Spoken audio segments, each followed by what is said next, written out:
Yoma, Dafim Ayin Hey through Pei Aleph. On Daf Ayin Hey, the Gemara is discussing the mun. The mun is described by the Torah as being like God. How is it like God? Coriander. The Gemara brings a brisa. One interpretation is God is from the root lehagid, to tell, shemagid lehem liYisrael iben tishel rishon oben shiva la'achra. If a woman was married and then got remarried and then has a child, and we're not sure if the father is the first husband or the second husband, we're not sure if it's a short pregnancy from the second husband or a longer one from the first husband, the mun would tell us who the father actually was, because the mun would fall for each household in accordance with how many members that household had. So if the second father got an extra omer, it would be because the child is his, and if the first father got the first husband got a second omer, an extra omer, would be because the child is his. So the mun could be magid, it could clarify that. The Gemara brings additional brises that make the same point, that just like a navi would be able to tell the Jewish people the hidden things, masha b'charon and masha b'stakin, things in cracks and crevices, the mun would also do that. Let's say people are arguing, they have a din Torah about a slave, an eved. One of them says, you stole my eved. He's in your house, he's supposed to be mine. The other one says, you sold him to me. So we could resolve that by seeing where the mun fell. If the mun fell the base Rabba Rishon, the first claimant, the first master, then it's his eved. If the mun fell, the extra omer fell in the second master's household, then it's his eved. A third example the Gemara brings, the Gemara brings, a man and a woman are having an argument, a marital dispute. One of them says, he sarcha alai, she behaved improperly, so she's not entitled to a ksuva. She says, no, hu sarach alai, he behaved improperly toward me, so I'm entitled to the ksuva. So we see where the omer falls. If the omer falls with beis baila, then it is he sarcha alav. If the omer falls with beis avia, that's when she belongs with beis avia, then hu sarach aleh, and it's not her fault. So the omer would clarify these various things, including the halacha of personal status, of parentage, of paternity, and also questions involving money, ksuva, and entitled to an eved. The Maram ibn Chaviv, or Moshe ibn Chaviv, is somewhat puzzled by this. He says, he's going on the first case, we're not sure who the father is. He says, that's a halachic question. Who somebody's father is relevant to numerous halachas in the Torah, he says. We have a rule, Torah la b'shamayim, that we don't rely on nevuah, we don't rely on prophecy for telling us what happened. This is an important rule that we don't follow divine revelation when it comes to matters of Torah. So how can Hashem sending man? It's not better than if Hashem himself tells us what happened by nevuah, baskol, something like that. We don't follow that. When it comes to halacha, we have our own procedures and we don't rely upon divine revelation. Rabbi David Falcone in the Sefer B'nai David, he touches on this question briefly as well. He also discusses whether we allow divine revelation to clarify questions of fact, and he mentions our Gemara briefly. He says our Gemara says the man was magid, so apparently it is possible to rely on divine revelation. In general, there is a major dispute among the Achronim. The primary rule that we don't rely on divine revelation is to clarify questions of halacha itself. Is it chayav or pater? Is it asur or mutter? Here, where the man is not clarifying the halacha, the man is just clarifying the facts, what actually happened. There are poskim who say that we do rely on divine revelation for facts, just not for law. That's a major machlokes achronim. Rabbi ibn Chaviv seems to assume that even the questions of fact cannot be determined by divine revelation. On Daf Ayin Vav, the Gemara is discussing the different inuyim, the different afflictions, the 5 inuyim of Yom Kippur. 2 of them are rechitza and sicha. How do we know they're called inuy? How do we know they're prohibited? The Gemara brings a pasuk about Daniel. V'soch lo sachti, I didn't anoint myself, and it's called inuy, it's called affliction because the pasuk goes on to refer to that. And it says kimin hayom harishon asher nasata es libcha lahavenu lisanos l'fnei elokecha. It calls that lisanos, affliction. So we see that sicha is called affliction. What about rechitza? The Gemara brings another pasuk, "Vatava chamayim b'kirbo v'chashemen ba'atzmosav," which the Gemara at this point understands that the shemen in question is me'avroi, a person anoints himself on the outside of his body with shemen, and the mayim also is bathing in water, applying water to the external part of the body. The Gemara says that's not actually pshat of the pasuk. The Gemara brings a mishnah that says, how do we know sicha kishtia b'yom kippurim? How do we know we treat sicha, rubbing oil and stuff on yourself, is like drinking? It says Ein Raya L'Davar, but Zecher L'Davar. There's no proof, but there's an allusion to this again in the same pasuk. V'tavach hamayim b'kirbo v'chashemen b'atzmosa. This pasuk understands that mayim means drinking, but shemen means sicha, so that's the source of sicha kishtia. So the Gemara goes back and forth on exactly what the drasha is, but we do have this principle, according to the Mishnah, that sicha is kishtia in the context of Yom Kippur, and it's derived from a pasuk in v'tavo kamayim b'kirbo, which is a pasuk in Tehillim. There is a major machlokes rishonim as to whether sicha kishtia, rubbing a substance externally, is considered the equivalent of drinking it. Does that apply? First of all, is that daraisa or not? We've discussed previously. Are the other inuyim, other than eating and drinking in Yom Kippur, are they daraisa or not? Many rishonim say they're not. Rabbeinu Tam says kol ha'inuyim are only midrabanan. These tukim are asmachtas. This one is from Tehillim anyway, not from Chumash. And moreover, there is a general question as to whether the rule of sicha kishtia applies in all halachic contexts or is limited to certain ones, Yom Kippur and our Gemara. Other Gemaras applied in certain other cases, but is a limited principle that does not generally apply.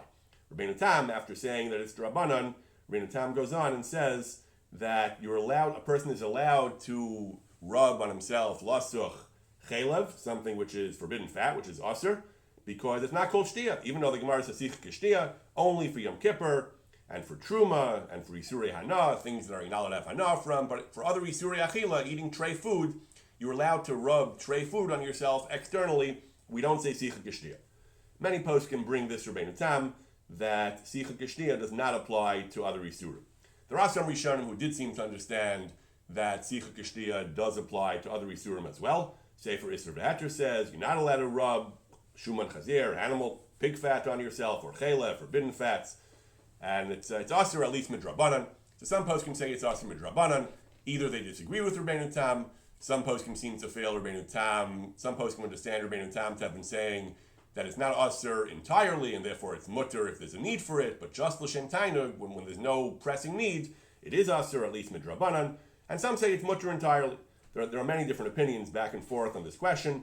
The Ramah seems to rule that it is mutter. The Ramah seems to rule in Orach Chaim that a person is allowed to wash, to use as soap, chelev, even fat that would be aser.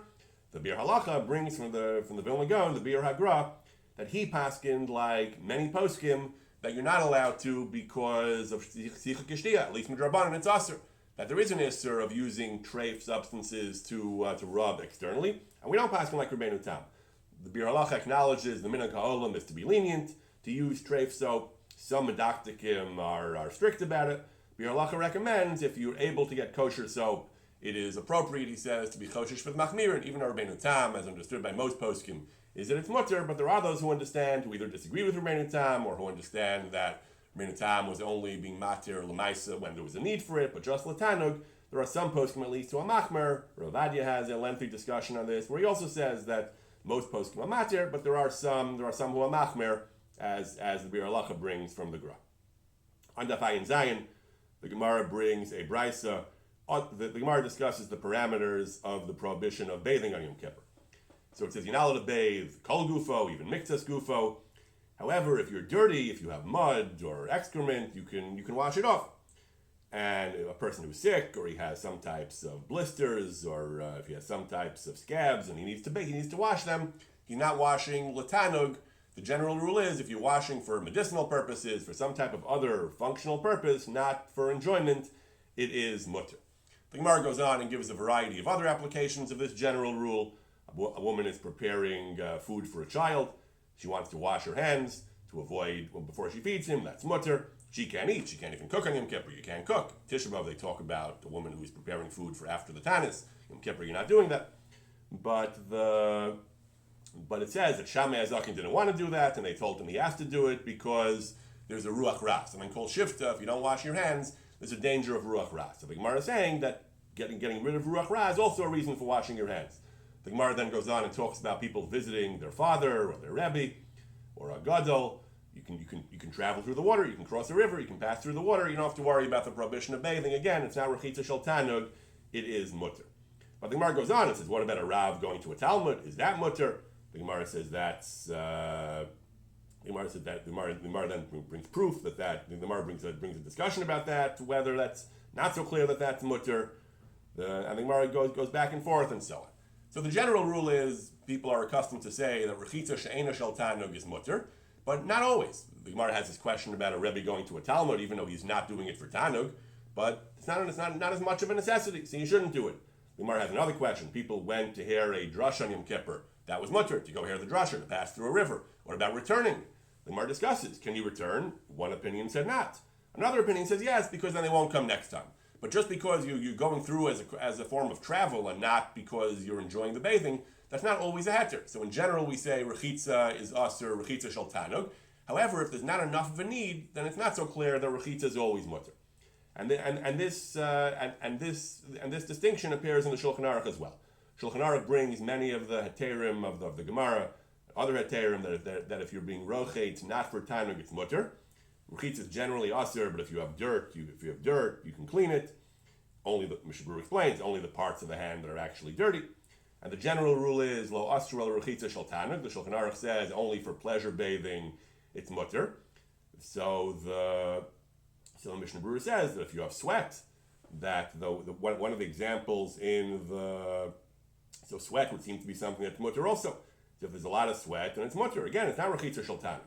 But the Mishnah Berurah says, if you're not an istinus, if you're not someone who's particularly sensitive to this, then it's better to be machmer, that just to get rid of sweat, you shouldn't do it. And again, even though it's not totally l'tainug, but if you don't need it, again, you shouldn't do it.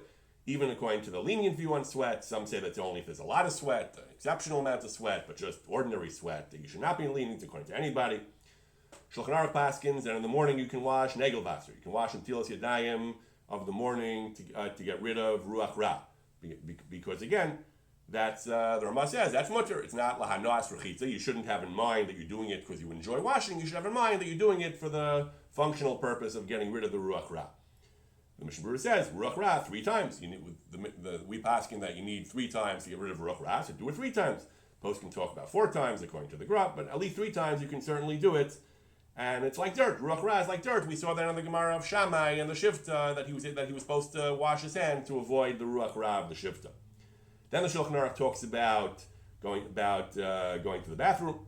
So it says if a person got his hands dirty when he was cleaning himself and taking care of himself, then he's allowed to wash his hands because it's like dirt. And the Ramah adds, and Shulchan Aruch goes on that if you want to daven, even if your hands are not dirty, you can wash your hands anyway until the knuckles. Mishnah Berurah explains that initially, if you don't want to daven, the Shulchan Aruch says it's only if your hands are dirty. Then you have actual dirt; you can wash your hands. If your hands are not dirty, it seems that you should not wash if you're not planning on davening. So some disagree. Some say that you're making asher yatzar. And all brachas, there is a rule of hikon lekras olokecha Yisrael. A person is not supposed to have messy, dirty hands when he makes a bracha. But some poskim say even if you're not davening, if your hands are dirty, you can wash. That's a machlokes. The Mishnah Berurah recommends that a person should try to get his hands dirty, literally try to get his hands dirty, so then he'll be able to wash his hands l'kuli alma and not get involved in the machlokes poskim whether the bracha is enough of a reason to wash his hands. Similarly, the Shulchan Aruch said that if a person wants to daven, even if his hands are not dirty, he went to the bathroom, his hands are clean, he didn't touch anything dirty, then he can still wash his hands. Mashman, if he didn't go to the bathroom, he should not wash his hands for davening. Even though there is a mitzvah you're really supposed to wash your hands before you daven anytime, even if you didn't go to the bathroom. That's not enough of a reason to be matir, at least on Yom Kippur, they were not matir, the Mishnah Berurah says, washing your hands just before davening. Tisha B'Av, the Mishnah Berurah is more lenient. That Tisha B'Av, he says, it's like Tfilas mitzvah. Any washing for a mitzvah is mutter, but on Yom Kippur, which is more strict, we say that if you're not actually davening, even if you're davening, if you didn't go to the bathroom, even though there is a mitzvah in general to wash your hands, you shouldn't do it on Yom Kippur. Again, the same rule, even though it's not l'shem tainug, it's not quite a blanket heter. We don't just say that any time my purpose is not for enjoyment is mutter. There has to be a significant reason, and not all reasons, even when there's a mitzvah involved, not all reasons are automatically sufficient to allow you to wash your hands. On Daf Ayin Ches, the Gemara talks about another one of the 5 inuyim, the Easter of wearing shoes. So the Gemara talks about shoes made out of materials other than leather. What about sandal shel sham, cork? What about, the Gemara brings examples of sages in the Talmud who wore other types of sandals besides sham.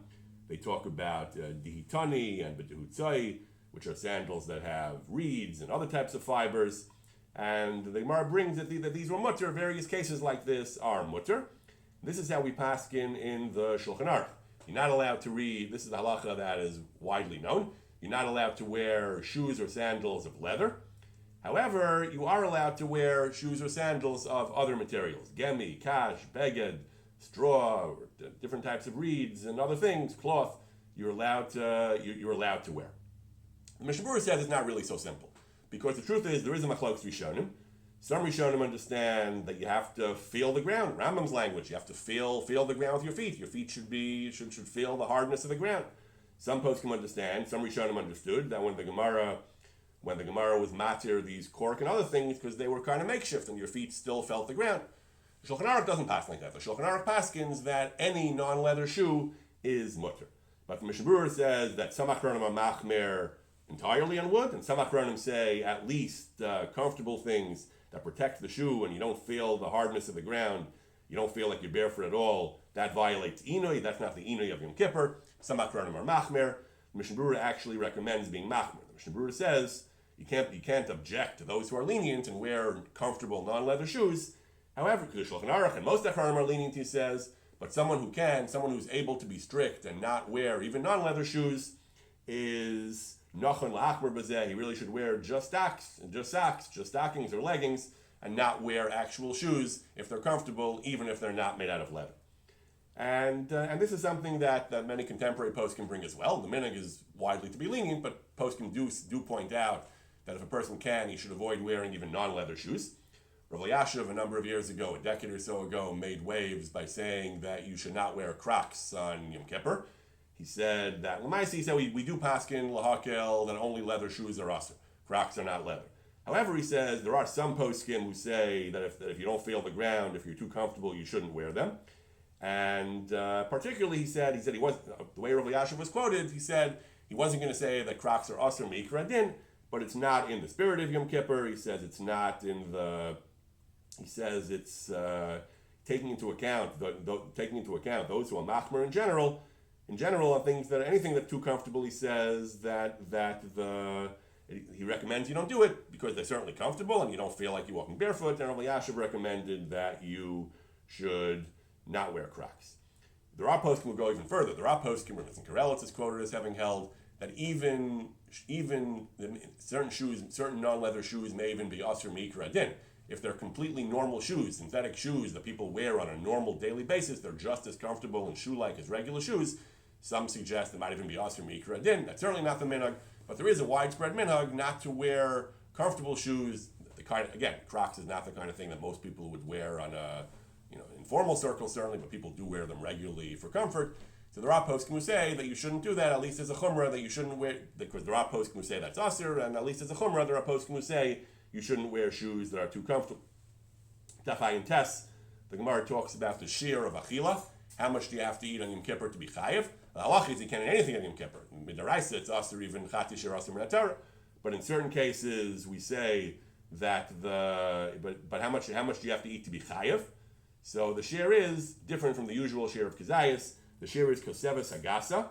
It is the volume of a large date. It's more than a kebeya. Why is that the shear? Why is it different from the shear of every other isur achila in the Torah? So the Gemara explains, Kim lahu l'Rabbanan, the Rabbanan knew the facts, to bahachi miyasva daite. The Torah's language is inu, you should feel afflicted. Eating a kizayis, you'll still feel hungry, you'll still feel unsettled. A koseves hagasa, a large date, is miyasva daite, a person feels more comfortable, feels satisfied. Less than that, he won't feel satisfied. That's the share of eating on Yom Kippur. Now, l'chatchila, you don't eat anything on Yom Kippur. In certain cases, poskim will allow eating shiurim. Doesn't apply to anyone, but in certain cases of illness, poskim will allow eating shiurim. The share is koseves, eat less than the share of a koseves to avoid the more stringent eating of koseves. Now, poskim point out this is a noteworthy thing that the eating on Yom Kippur is characterized by inui. It doesn't say lo tochel on Yom Kippur. It says inui. And the Torah and the Gemara says it depends on Yishuv Hadas. That's why the share is different.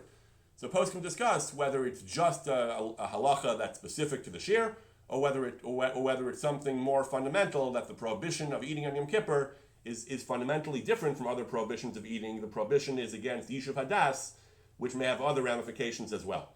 Rav Asher Weiss collects a number of ideas in the poskim that the halacha on Yom Kippur is different from the halachas of other eating, because the idea is Yishuv Hadas.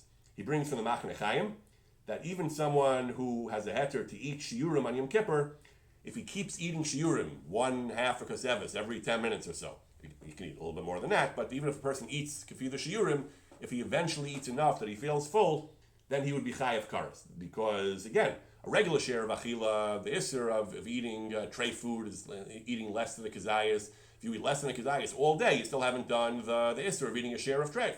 But here the share is Yishuv Hadas. So if you eventually reach a share of Yishuv Hadas, even if you ate shiurim, that's a chayav karas again.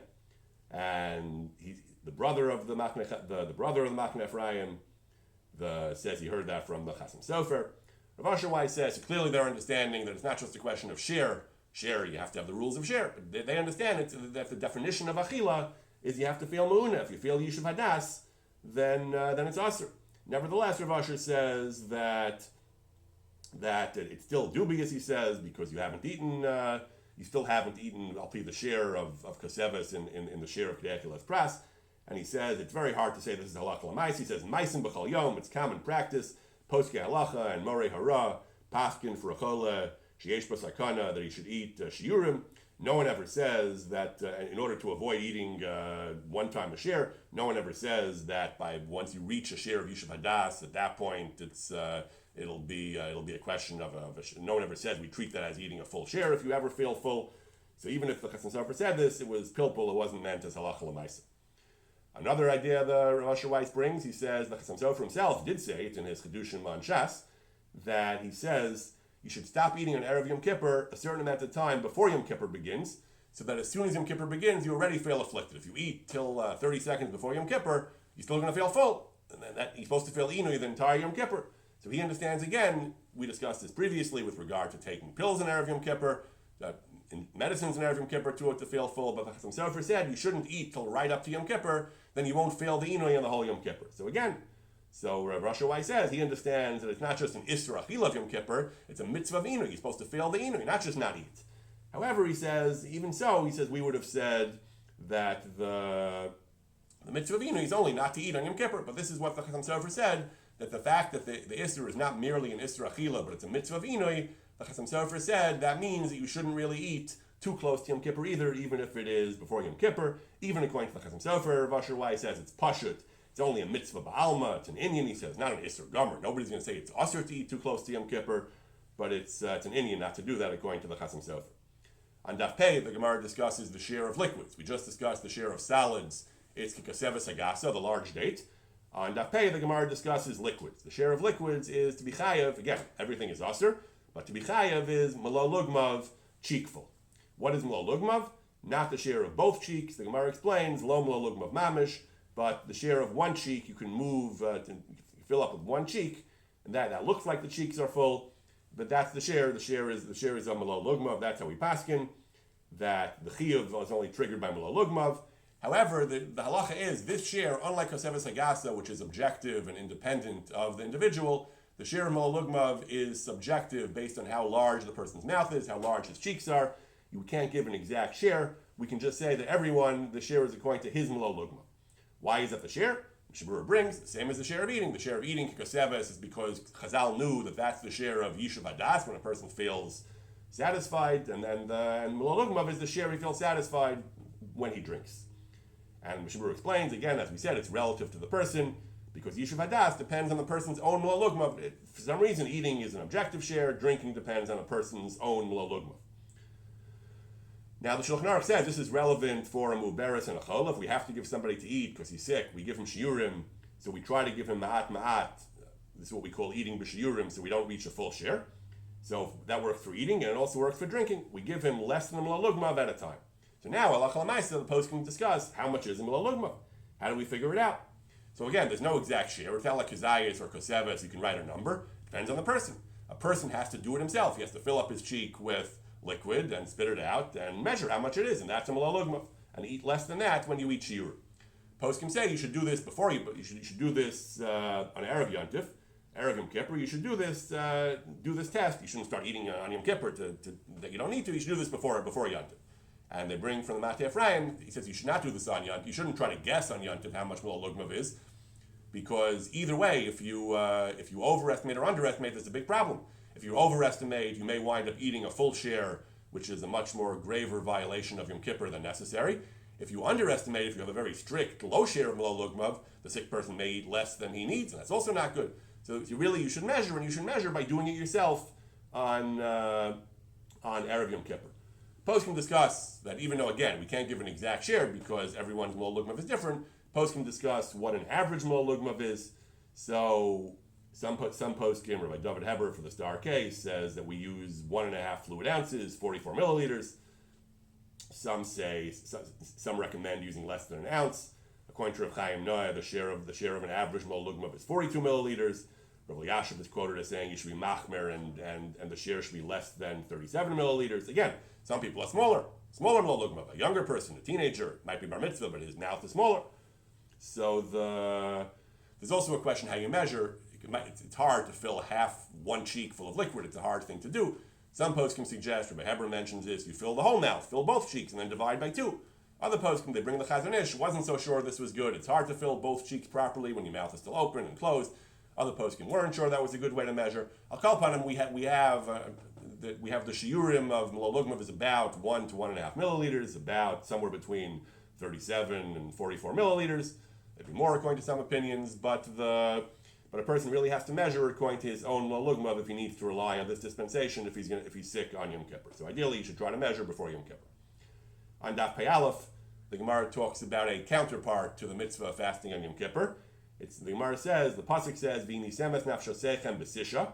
A person shall afflict his soul on the 9th day. We don't fast on the 9th day; we fast on the 10th day.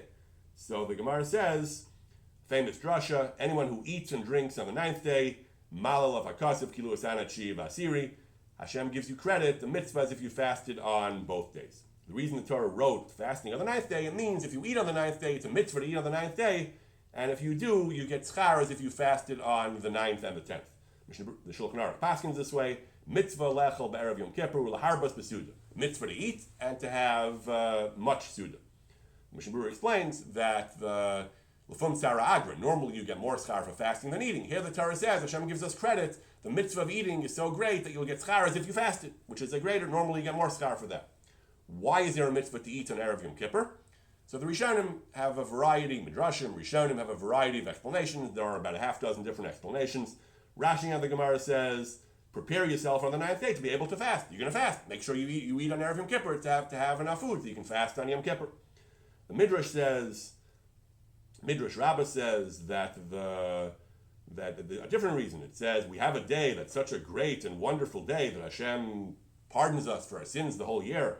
We're not gonna honor that day by eating. We can't eat on Yom Kippur, but at least we do on Erev Yom Kippur. We have covered for Yom Kippur. We show how special Yom Kippur is to us. Some of the Rishonim said that there's a mitzvah of Sudas Yom Tov. Every Yom Tov we have to have a Suda. But Yom Kippur we can't do it because you have to fast. So the Suda is pulled forward and the Suda is held on Erev Yom Kippur. Some say just the opposite, as Rashi. Some say we want to make the fasting harder. We want to make the fasting more of a challenge. So by eating Erev Yom Kippur, so we're used to eating, and then we stop eating, it's harder somehow, even though when you're still full, maybe it's easier. When you're thinking of all the food you had the day before, it's not what you're used to the next day, it's actually harder. Shmuel Eleket brings that reason. He also says, Lahotzi mileifat tzdukim. Tzdukim often interpreted things very literally, so when the Torah said, V'nisim es nafshosechem b'tisha, the Gemara says, of course not on Tisha. But the Tzdukim said, yes on Tisha, says the Shmuel Eleket. We want to show that Tzdukim are wrong, that we're not going to... That we're not going to fast on it. We don't learn like the Tzdukim. So these are the Rebbeinu Yonah has another reason. He says we want to be able to daven well. So in order to daven and daven well, we have to eat so we don't feel exhausted and falling apart. It's still hard to do by the time we get to Ne'ilah, but at least much of Yom Tov we should have much of the Yom Kippur. We should not feel totally drained. Poskim actually there are some ramifications to these different reasons. The Achronim talk about someone who's not fasting on Yom Kippur. He's too sick. He's going to have to eat. He's in danger of his life. Or a katan. Minors don't fast on Yom Kippur. Do they have a mitzvah to eat on Erev Yom Kippur? So some say that depends on the reason. If the reason is because you're preparing for fasting, like Rashi says, well, I'm not preparing for fasting, I'm not going to fast. But if the reason is because of Sudas Yantaf and so on, then there would be a din of chinuch at least for the katan to eat on Erev Yom Kippur. They bring from the Ksav Sofer also that even if someone who's not mechuyev to fast, he's a chola, sheyesh b'sakana, it's still a mitzvah. You have other reasons, the mitzvah of showing the Simchas Hayom, Simcha of Yom Kippur, the Simcha of the mitzvah, so you should eat anyway. It's not connected. It's strictly to the fasting. What kind of eating? So the Shulchan Aruch says it's mitzvah to eat. He also says laharbas besuda. You should have a suda. So they bring that ideally a person should have at least one meal on bread. He should wash. Some have the custom to have 2 sudas of bread on Yom Kippur. There's a discussion about whether the mitzvah of eating applied to the night of Yom Kippur, the Erev Yom Kippur, the night before, or only during the day. Some say that eating anything all day is a mitzvah, that they tell about certain gedolim that they would walk around with a sucking candy just to eat something all day. Again, according to all the reasons, that might not apply. The reason is covered hayom, do like Shabbos or Yontif, have sudas, eat what you need, nutritious food that will be filling and help you fast. A kol panim, it is a great mitzvah to eat on Erev Yom Kippur. You get as much schar as if you fasted. There are a variety of reasons, and there are various halachic ramifications between these reasons.